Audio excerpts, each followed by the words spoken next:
Assalamualaikum warahmatullahi wabarakatuh. Selamat jumpa dengan Bapak dan Ibu guru semua.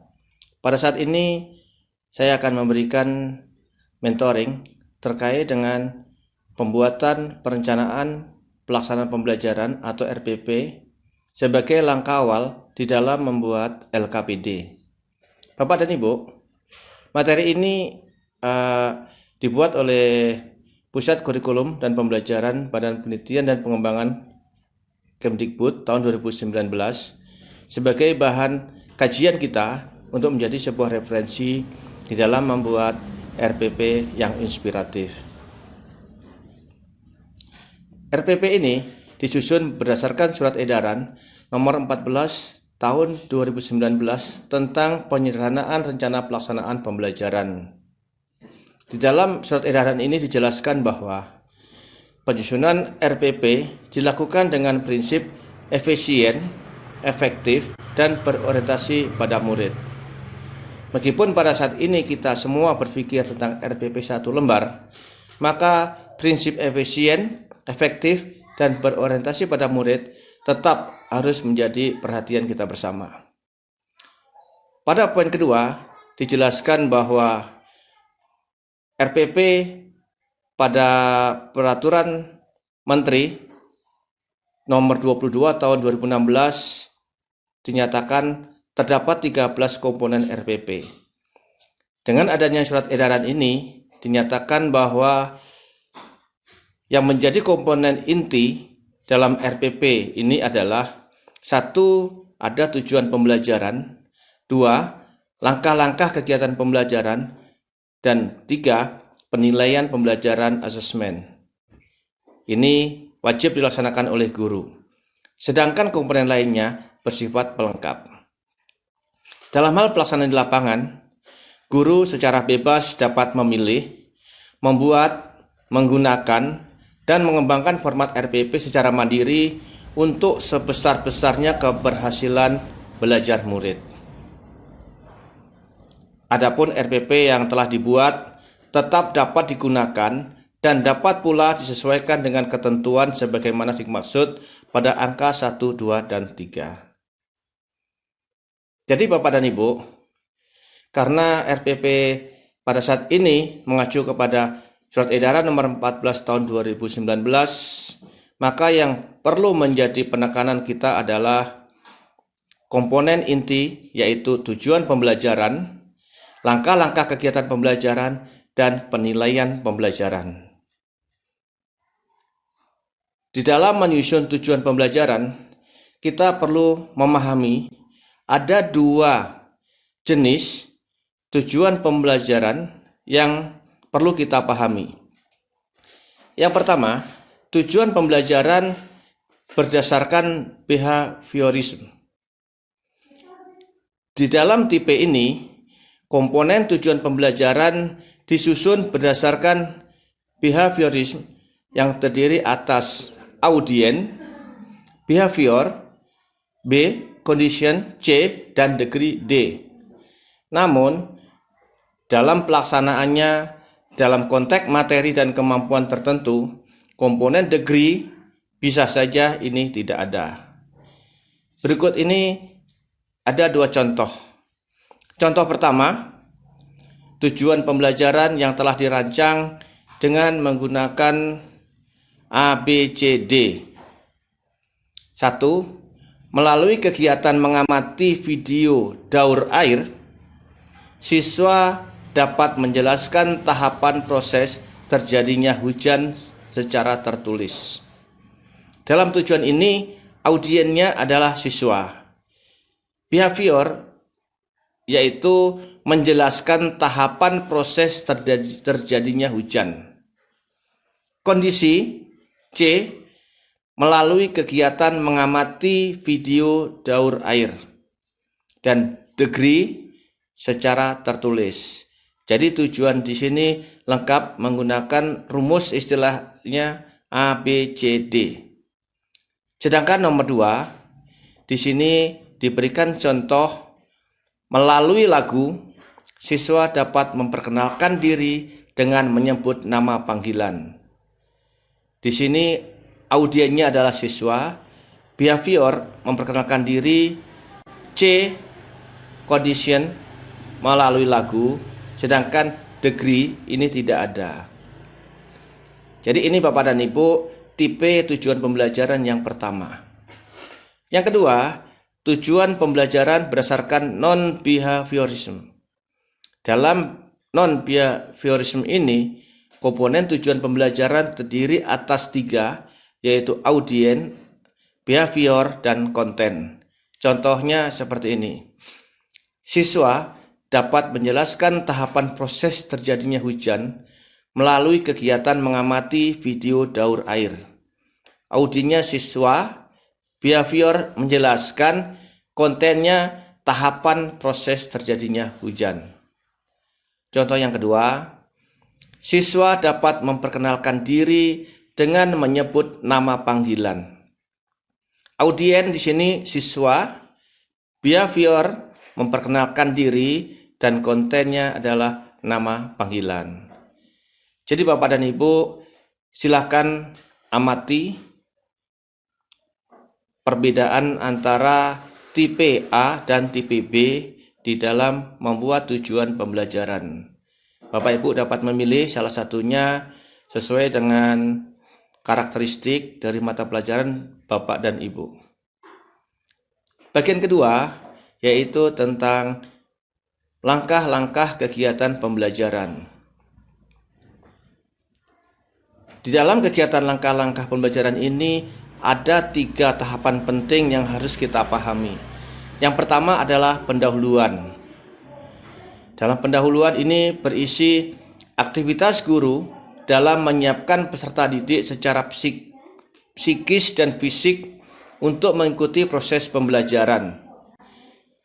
Kegiatan ini dapat dilakukan dengan cara memberi motivasi untuk belajar, mengaitkan pengetahuan sebelumnya dengan apa yang akan dipelajari, menjelaskan tujuan pembelajaran atau kompetensi dasar yang akan dicapai, dan menyampaikan cakupan materi. Pada poin B, yaitu tentang kegiatan inti, ini adalah berisi aktivitas siswa dalam proses pembelajaran untuk mencapai kompetensi dasar dengan menggunakan metode dan media pembelajaran serta sumber belajar yang disesuaikan dengan karakteristik peserta didik dan tujuan yang akan dicapai. Kemudian yang C, yaitu kegiatan penutup.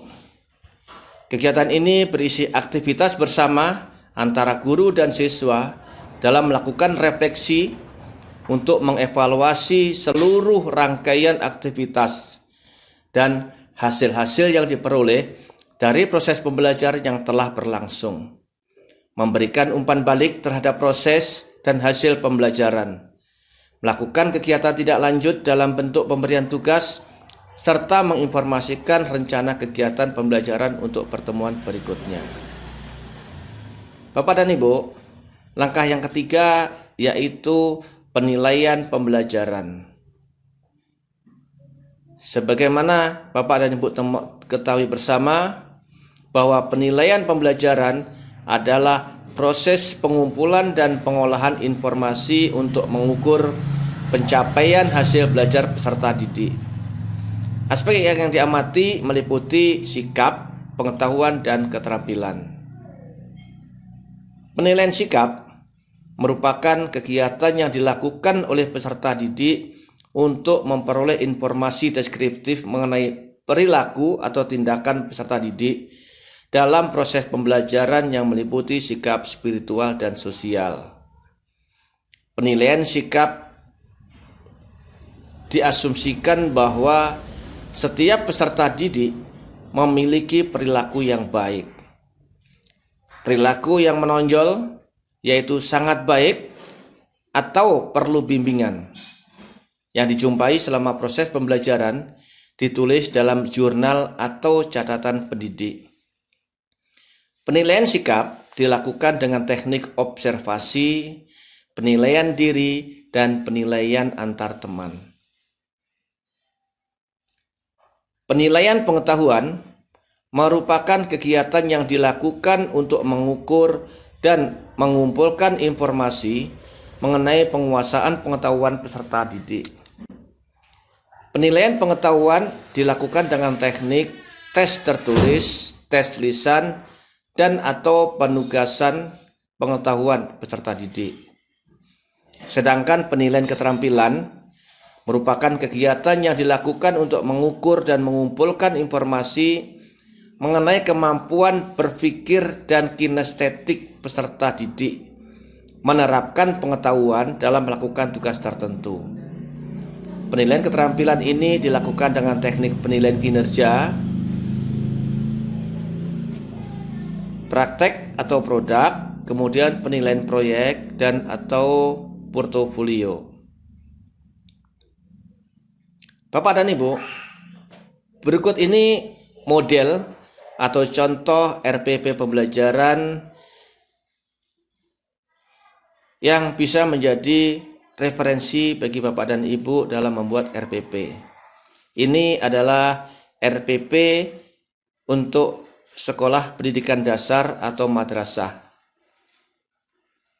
Inti dari RPP ini pertama ada identitas. Di sini dituliskan ada mata pelajaran bahasa pendidikan agama, sekolah SD, kelas 1 semester ganjil, materi cara menghormati dan memberi salam, alokasi waktu 1 pertemuan 4 kali 35 menit. Dalam RPP ini dituliskan tujuan pembelajaran, kemudian dituliskan langkah-langkah kegiatan, kemudian refleksi dan konfirmasi, serta bagian yang ketiga adalah penilaian yang meliputi penilaian spiritual, sosial, pengetahuan, dan keterampilan. Kalau kita dilihat di sebelah kanan, ini adalah model RPP tematik untuk kelas tinggi. Tidak terlalu jauh berbeda dengan model RPP yang berada di sebelah kirinya. Ada identitas, mata pelajaran, sekolah, kelas, tema, serta periode, bulan, atau minggu. Sedangkan pada bagian inti, di sana ada tujuan pembelajaran, ada langkah kegiatan, ada refleksi, kemudian ada penilaian. Kemudian bagi Bapak dan Ibu yang di SMP, ini ada 2 model yang berbeda. Yang pertama, di sini dicontohkan sebuah RPP, di atasnya ada identitas, yaitu nama sekolah, kemudian mata pelajarannya, contohnya IPA terpadu, kelas semester, ini kelas 7, semester 1 tahun pelajaran, kemudian alokasi waktu. Pada kegiatan ini, bagian inti pertama ada tujuan pembelajaran, dituliskan di sini ada 3 buah. Kemudian ada kegiatan pembelajaran yang terdiri dari pendahuluan, kegiatan inti, dan kegiatan penutup. Masing-masing kegiatan pendahuluan memiliki waktu 5 menit dan 10 menit, kemudian 5 menit. Kemudian kegiatan inti dirinci memiliki waktu 10 menit, melihat dan menafsirkan ilustrasi, kemudian menganalisis 10 menit, membuat alat penyaring 30 menit, menyiapkan hasil karya 30 menit, dan penutup ada 5 menit. Kemudian di bawahnya ada refleksi dan konfirmasi. Bagian terakhir ada penilaian. Sebelah kanan ini model lain, format lain dalam membuat RPP, namun pada komponen intinya tetap sama, yaitu memiliki tujuan pembelajaran, ada kegiatan pembelajaran, kemudian juga ada kegiatan penilaian. Dalam hal kegiatan pembelajaran di sini dibuat untuk pertemuan pertama dan kedua dengan langkah-langkah yang sama, kemudian dilanjutkan dengan pertemuan ketiga dan keempat. Identitas dibuat di sebelah samping kanan dengan membuat format yang begitu menarik, sehingga ini bisa menginspirasi bagi Bapak dan Ibu. Intinya di sini ada identitas, tingkatannya Kalau di sini dituliskan adalah SMA Indonesia Raya, mata pelajaran seni budaya. Kemudian materi pokoknya menyajikan lagu dengan teknik pernapasan secara berkelompok dengan unisono. Kelasnya di sini adalah kelas 7, alokasinya adalah 45 menit kali 4 jam pelajaran. Alternatif berikutnya, ini model RPP untuk SMA. Ada identitas, ada tujuan pembelajaran, ada kegiatan pembelajaran. Dalam hal kegiatan pembelajaran di sini dituliskan di sini pertemuan 1 dan 2 ya, memiliki langkah-langkah dengan materi sebagaimana dituliskan di dalam bagian ini. Kemudian pertemuan 3 dan 4, 5 dan 6, 7 dan 8, 9 dan 10. Sehingga di sini terlihat bahwa alokasi waktunya adalah 10 pertemuan. Kemudian di bawahnya ada penilaian, dituliskan tentang pengetahuan, keterampilan, dan penilaian sikap. Kemudian pada sebelah kanannya di sini dituliskan contoh atau model RPP yang memiliki bentuk yang cukup menarik. Ini contoh RPP, identitas sekolahnya adalah SMK, bidang keahlian adalah kemaritiman, kelasnya adalah kelas 11, alokasi waktunya 5 jam kali 45 menit ya, kali 5 pertemuan. Di sini dituliskan penilaian sikap, penilaian pengetahuan, penilaian keterampilan, kemudian refleksi dan konfirmasi. Pada bagian kanan dituliskan tujuan pembelajaran, kegiatan pembelajaran, kemudian di bagian kegiatan ini bagian awalnya pendahuluan. Jadi yang A ini pendahuluan secara umum berlaku untuk pertemuan 1, 2, 3, 4, dan 5. Sedangkan kegiatan inti dirinci menjadi pertemuan 1, pertemuan 2, pertemuan 3, pertemuan 4, dan pertemuan 5.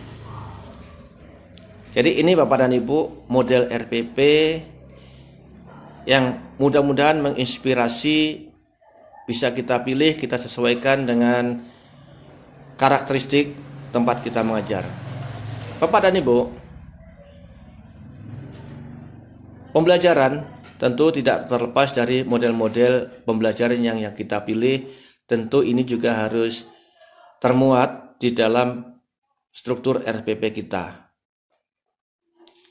Karena itu, model-model pembelajaran ini tentu tergambar di dalam kegiatan inti dari setiap langkah pembelajaran kita. Sebagaimana Bapak Ibu ketahui, pembelajaran problem-based learning ini memiliki 5 tahapan. Tahapan pertama, orientasi masalah. Tahapan kedua, organisasi siswa. Tahap ketiga, penyelidikan. Tahap keempat, penyajian hasil karya. Tahap kelima, evaluasi.